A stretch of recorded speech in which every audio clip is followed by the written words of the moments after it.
Hey guys, it's Chaz with the Cooper Group. We're out here at Knox Goats. So I'm with Brenda, Keith, this is Keith's mother. Keith started Knox Goats about how long ago did you start? About 6 years ago. It's about 6 years ago. So the whole idea there is that instead of coming in and excavating and doing all that, you bring in goats to clear off land of all the invasive species and all that sort of thing, right? Correct.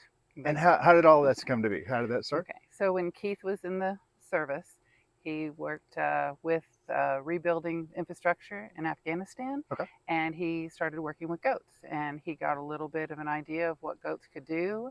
And then when he got out of service, and we got back here, and we had a lot of invasive species on this property, and so we got a herd of goats, and we started. And then he started researching, and if he were here, he could rattle off all the different numbers and how many goats to clear an acre and how much time. He could tell you all that like that.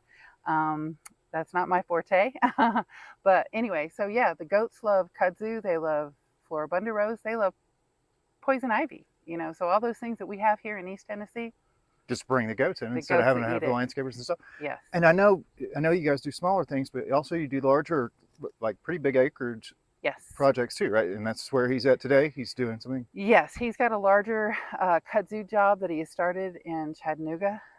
He's been doing several small backyards. Now we also do different municipalities. We've done parks and colleges and things like that.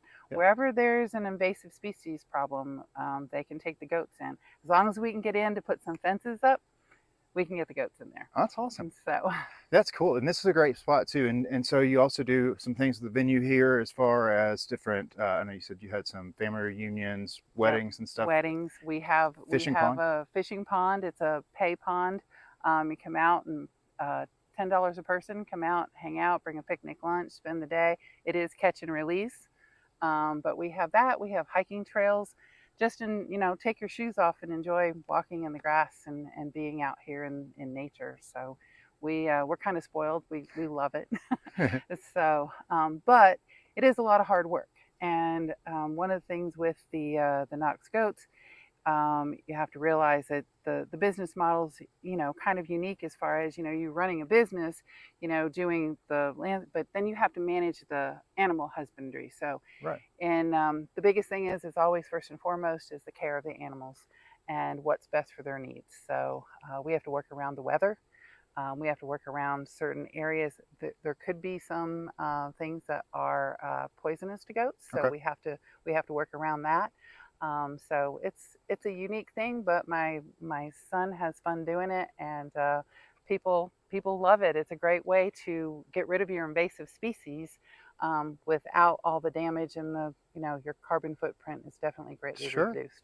And how many So, goats do you have? I know we have over 200. I think we're getting Wow. close to 3. Wow. So yeah, it's quite a few. The feed bill in the wintertime's fun. I bet. So where will folks reach out? Would they go on your Facebook or on the Instagram website? Yeah, What would you Facebook. like? He's got knoxgoats.com. Okay. And then he also can be reached at knoxgoatstn@gmail.com. And if anybody wants a quote to see about bringing goats out, you can go to these websites, and he actually has the information, so you can go step by step. Okay. To plug in and see what having goats in your backyard would cost you. That's awesome. So, well, sounds yep. good. Folks, come out and check it out.